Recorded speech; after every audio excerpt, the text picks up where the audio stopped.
wag niyang sabihin na, bumaliktad ako. Napakasinungaling niya talaga. Oh? Sinungaling po talaga yan si Trillanes eh. Bakit po? Paano po hindi sinungaling? Kasama ko po sa Magdalo.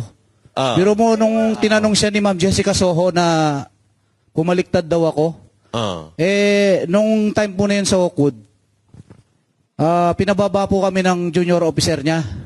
Marami po kami pinababa nun. Tapos sinabi niya po na bumaliktad daw kami. Nakulong po ako ng 2 taon.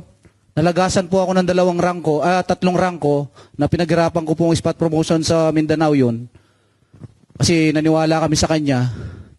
Naghirap po yung pamilya ko nun. Kaya wag niyang sabihin na bumaliktad ako. Napakasinungaling niya talaga. Oh? Totoo ba yung sinasabi ni Pierre Ardi na yung mga Magdalo daw, pinitik yung mga kutsara tinidor dun sa hotel?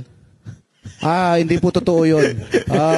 Actually, yung building na yun, walang nawala po yun. Kasi kami po mismo, pinaglaban namin yung corruption nun sa loob ng armed forces po nun.